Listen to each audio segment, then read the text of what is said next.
إن الحمد لله نحمده ونستعينه ونستغفره ونعوذ بالله من شرور أنفسنا ومن سيئات أعمالنا من يهده الله فلا مضل له ومن يضلله فلا هادي له ونشهد أن لا إله إلا الله وحده لا شريك له ونشهد أن محمدا عبده ورسوله أما بعد السلام عليكم ورحمة الله تعالى وبركاته.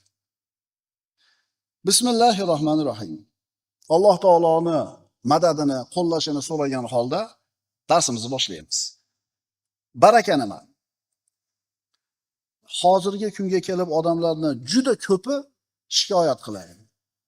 Vaqtini ozligidan, topgan tutgani yetmayotganidan turmushiga, hech narsaga ulgurmayotganidan. Bormi? Eshitib qolamiz-a?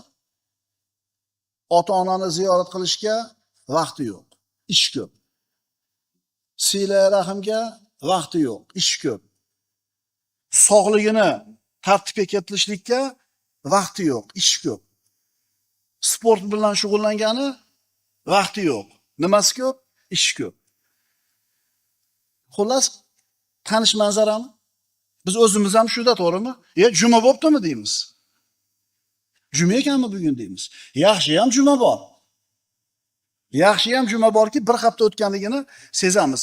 Ba'zida bilasizlarmi? Bahor kelibdimi deysiz, bodomni gullaganini ko'rib. Qish kelibdimi deysiz, qor yoqqanini ko'rib. Kunlar shunaqa tez o'tib ketyapti, bebaraka o'tib ketyapti, hech narsaga ulgurmayapmiz.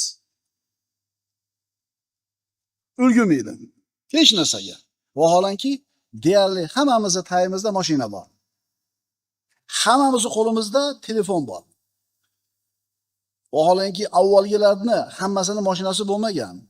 Qo'lida umuman telefoni bo'lmagan. Piyoda yurgan deyarli. Lekin hamma narsaga ulgurgan. To'g'ri aytyapmanmi? To'y qilasiz, palonchi qolib ketibdi, ulgurmabman. Telefoni bor, mashinasi bor, ulgurmayapti aytgani. Otalarimiz, bobolarimiz piyoda yurib hamma qarindoshini aytishga ulgurgan. Avvalgi davrda otalarimiz nima qilgan? 6 ta 8 ta bolani bitta o'zi boqqan ishlab. O'sha 6 ta 8 ta bolasini uylagan, joylagan, ba'zilarini o'qitgan ham institutlarda. Ba'zilarini institutda o'qitgan ham. Bitta ota ishlagan. Hozirchi bitta oilada 4 ta 5 ta odam ishlaydi, yetishmovchilik shuncha. Nima uchun biz shuncha imkoniyatimiz qo'limizda bor bo'lib turib, hech narsa yurmayapmiz? Bu birodarlar o'ylanadigan jiddiy va muhim savol. Javobi bizni juda ko'pchiligimizning hayotimizda baraka yo'q. Vaholanki har kuni barakani so'rab duo qilamiz. Ota-onamiz baraka tilab duo qiladi. O'zimiz baraka so'rab duo qilamiz. Bormi? Bu baraka so'rashimiz yaxshi narsa. Har bitta musulmon ilmiga, puliga, vaqtiga, oilasiga baraka so'rashligi kerak. Bu mahbub narsa. Ammo shu so'rayotgan narsamiz baraka o'zi nima ekanligini, barakani nima ekanligini bilamizmi? Baraka nima? Javob beringchi o'zingizga. Bilasizmi? Baraka hammaga kerak. Hammaga kerak. Hatto payg'ambarlar ham, anbiyolar ham Allohdan baraka so'rashgan. Muhammad alayhisalom ham baraka so'raganlar. Mana Ayyub alayhisalomning qissasiga murojaat qiling. 18 yil dard chekdi. Farzandlardan ajralgan edi undan avval. Moli dunyosidan ajralgan edi. Sog'ligidan ajralgan edi. 18 yildan keyin Alloh taolo boyligini ham qaytarib berdi. Sog'ligini ham qaytarib berdi. Farzandlarini ham qaytarib berdi. Boyligini qaytarib berganida ustiga oltindan bo'lgan chigitkalar uchib qo'ndi. Yog'ilib ketdi. Chigitkalar qanaqa yog'iladi ko'rasizlar. Oltindan bo'lgan. Shunda Ayyub alayhisalom etagini ochib olib, chekalarga tushib qolgan chigitkalarni bitta-bitta terib qoldi. Shunda Alloh taolo: "Ey Ayyub, axir men seni bu narsadan behojat qilib qo'ymadimmi? Ya'ni shuncha bersam terasam yana qolgan qutganini ham" deganida, "Ha, izzatingga qasam, Robbim. Ha, behojat qilib qo'yding. Ammo barakangdan behojat emasman-da dedi. O'sha chigitkalarning qaysinisida baraka borligini Alloh biladi. Shuning uchun yig'yapti hammasini. Demak, baraka hammaga kerak. Boyga ham, kambag'alga ham. Erkakka ham, ayolga ham. Olimga ham, omiga ham. Baraka hammaga kerak. Baraka nima? Baraka o'sish va ziyoda bo'lish. Baraka yaxshilikning ko'pligi va uning davomiy bo'lishi. Kichkina narsaga baraka tushsa, uni katta qilib qo'yadi. Oz narsaga baraka tushsa, uni ko'paytirib qo'yadi. Ko'p narsaning ustiga baraka tushsa, baraka uni foydali qiladi, davomiy qiladi.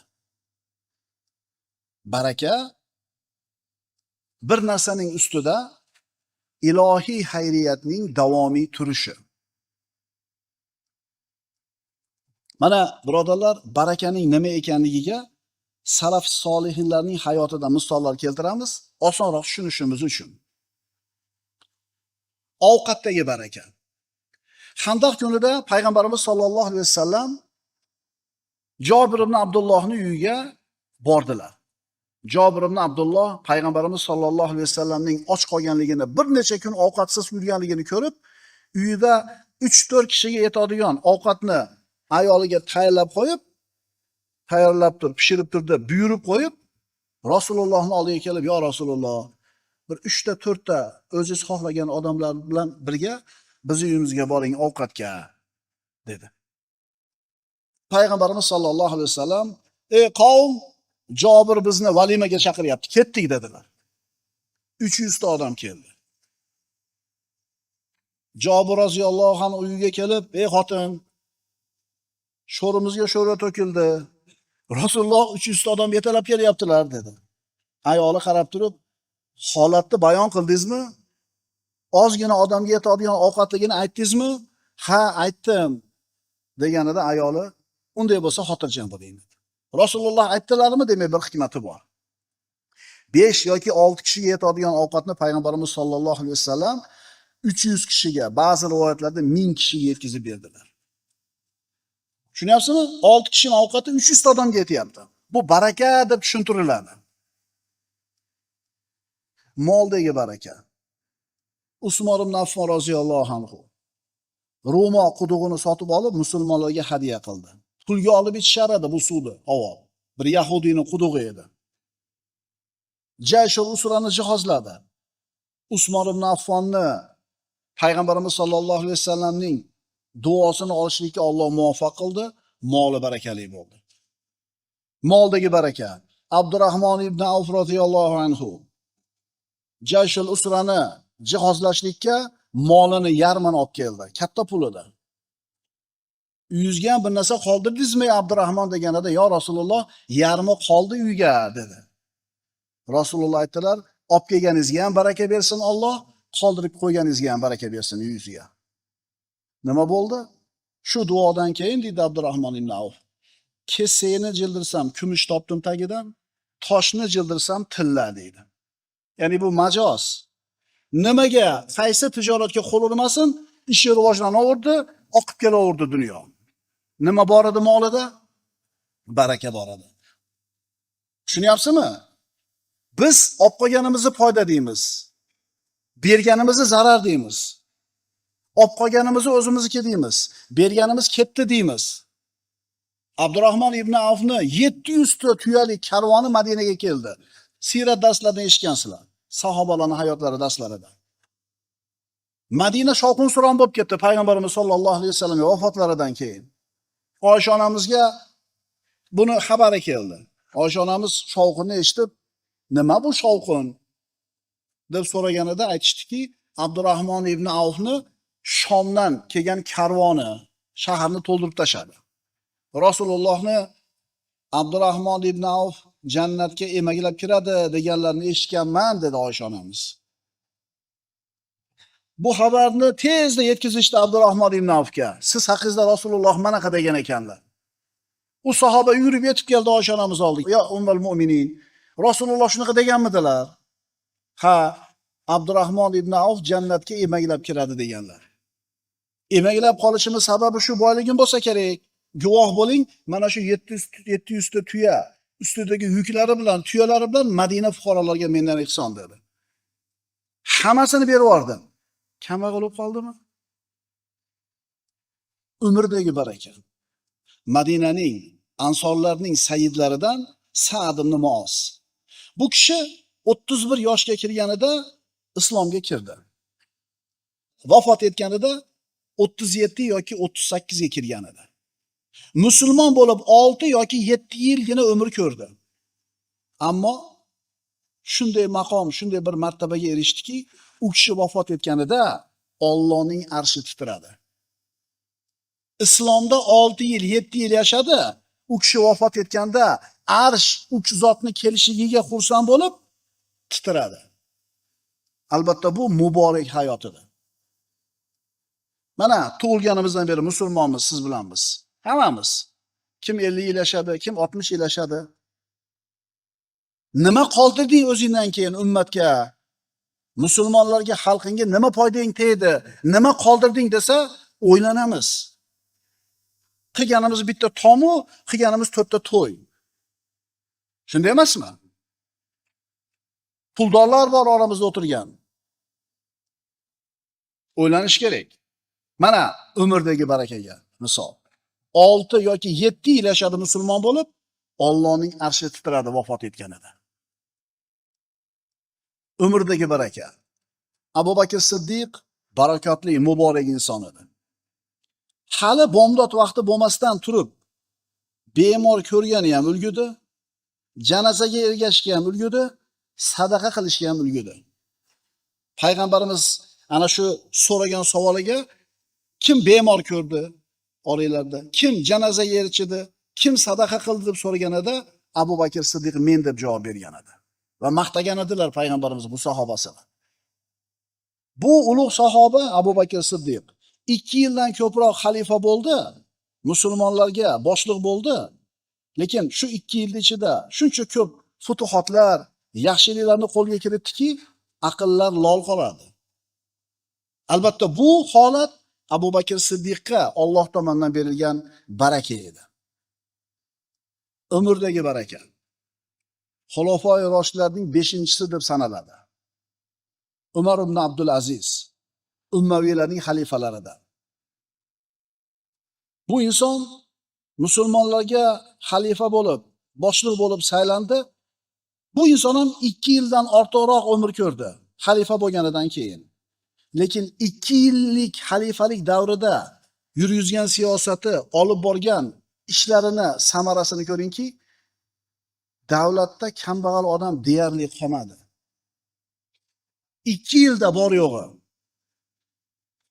Boylar zakotini do'ppisiga solib tillasini, zakotini. Kambag'alni istashligiga to'g'ri kelar edi. Kambag'al qolmadi. Nima uchun? Baraka bor edi bu odamni davrida va hayotida. Demak, uning davri muborak davr bo'ldi. Rizqdagi barakaga misol. Oysha onamiz roziyallohu anha aytadilarki, Toshshamda biroz arpa bor edi. O'shandan olib, tuyib, tegirmonda aylantirib, un qilib, non qilib yer edi. Toshshamda biroz arpa bor edi. Ancha vaqtgacha yeb turdim. Keyin qancha qoldi ekan deb olib tortib ko'rdim. Tortganimdan keyin bittasi tugab qoldi. Chunki Rasululloh sollallohu alayhi vasallam borligida qo'yilgan nima edi? Arpa edi-da. Vaqtdagi baraka. Salaflardan biri aytadi. Qur'on tilovat qilardim. Har kunlik Qur'on tilovatimni porasi, hizbi ko'paygan sari vaqtimni ziyodalashayotganligini ko'rdim deydi. Ya'ni bugun bir pora o'qisa, bir poraga yarasha baraka kelgan vaqtiga, shunday qilib deydi, bir kunda 10 pora o'qishgacha yetdim deydi. Endi bir kunda 10 pora o'qidimi, 10 poraga yarasha vaqtiga baraka beriladi. Birodarlar, umrdagi barakani Imom Buxoriyning hayotida ko'rmaysizlarmi? 63 yilgina umr ko'rgan. Lekin qoldirib ketgan ilmiy merosini yashab o'tgan davriga bo'lib chiqsangiz, to'g'ri kelmas ekan 63 yilda inson ulgurmas ekan buncha narsaga. Kami 100 yil yoki 150 yil yashash kerak. Bu odam qachon uxlagan, qachon yegan, qachon safar qilgan degan savol tug'iladi. Imom Shofiy 52 yilgina umr ko'rgan. Lekin 52 yilda qoldirgan ilmini, boyligini, merosini 52 yilga bo'lsangiz to'g'ri kelmas ekan. 200 yil yashash kerak buncha narsaga ulgurish uchun. Imom Navaviy 45 yilgina umr ko'rgan. 45 yilda qoldirgan merosini, ilmiy boyligini biz 100 yilda ham o'qib tugata olmayapmiz. Demak, Alloh bu insonlarni umriga, vaqtiga shunday baraka ato qildi. Bu ulug'larimizni hayotiga nazar soladigan bo'lsak, nimalarga guvoh bo'lamiz? Ularni molida baraka bo'lgan. Ularni vaqtida baraka bo'lgan. Ularni rizqida baraka bo'lgan. Amallarida baraka bo'lgan. Ular muborak insonlar edi, barakali insonlar edi. Tabiiy savol tug'iladi. Ular bu barakaga qanday qilib erishishdi? Nima sababli ularga shunday baraka berildi? Nima qilsak bizda ham shunga o'xshagan baraka bo'ladi? Vaqtimizda, pulimizda, umrimizda, sog'ligimizda, oilamizda. Iymon bilan, taqvo bilan. Ularni iymoni va taqvosiga yarasha Alloh tomonidan baraka berildi. Iymoning va taqvoingga yarasha Allohdan baraka keladi senga.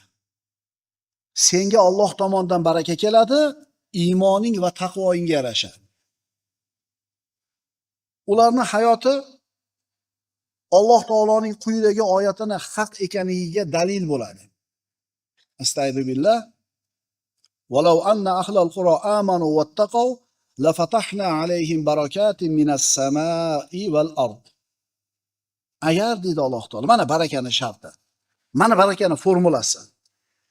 Agar deydi Alloh, qishloq ahllari, shahar ahllari, xullas odamlar iymon keltirganlarida va taqvo qilganlarida edi, biz albatta ularga osmon va yerdan barakotlarni ochib qo'ygan bo'lar edik.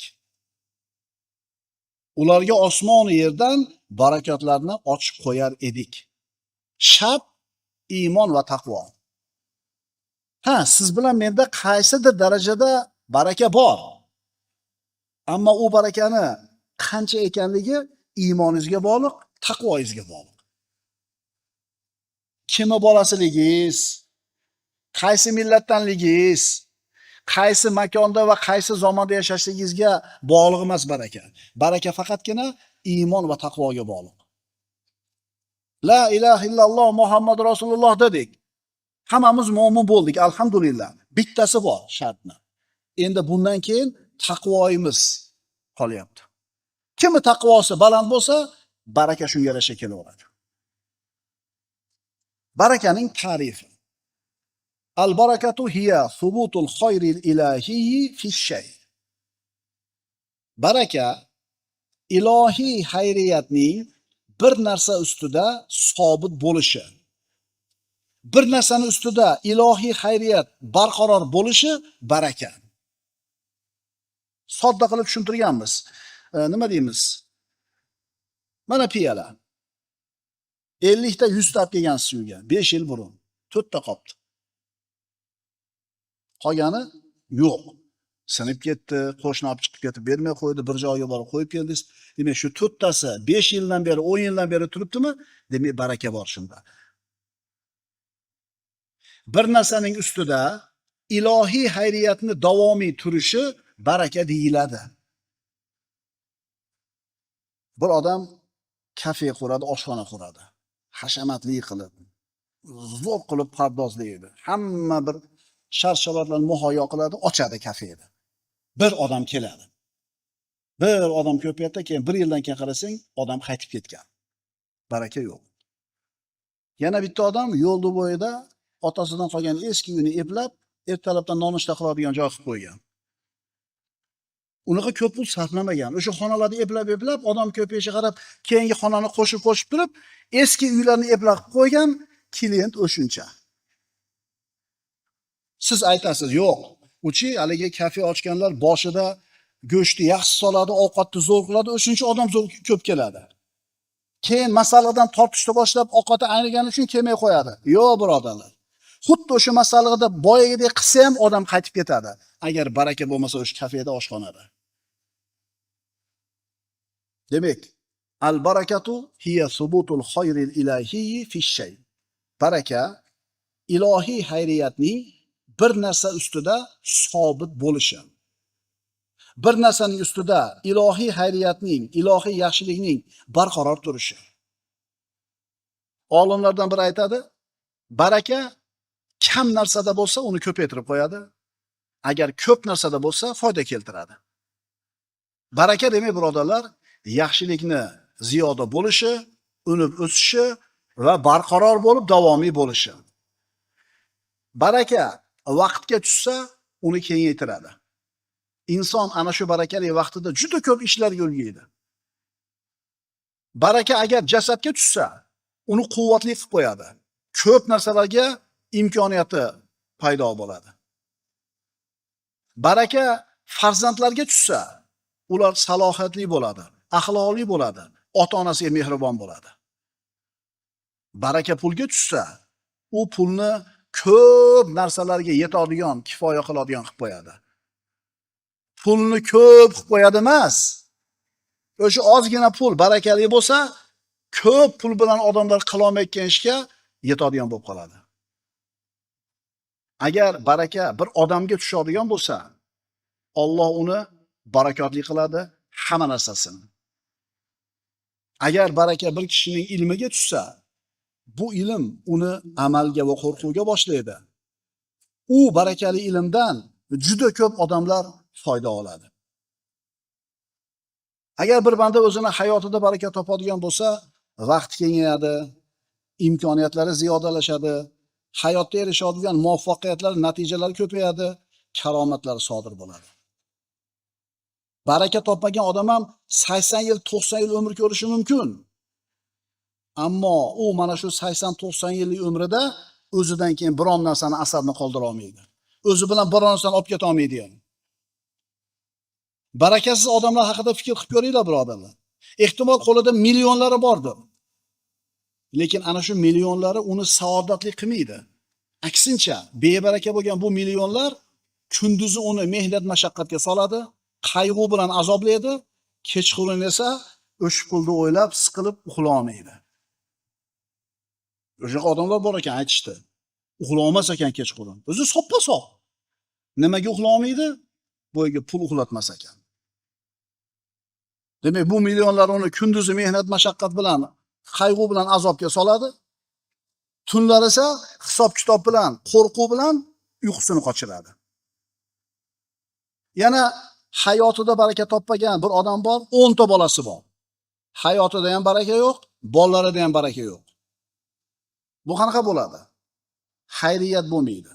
10 ta bola boqadi, lekin ulardan hech qaysidan bir vafoni ko'rmaydi. Shirin so'zni, mehribonligini eshitmaydi. Pulni ko'pligi, birodarlar, albatta baraka degani emas. Mansabdor bo'lishlik degani albatta baraka degani emas. Farzandlarning ko'pligi albatta baraka degani emas. Oliy ma'lumot, diplom aniq baraka degani emas. Baraka, birodarlar, qalbdagi bir ajib shuur. Inson uni his qiladi.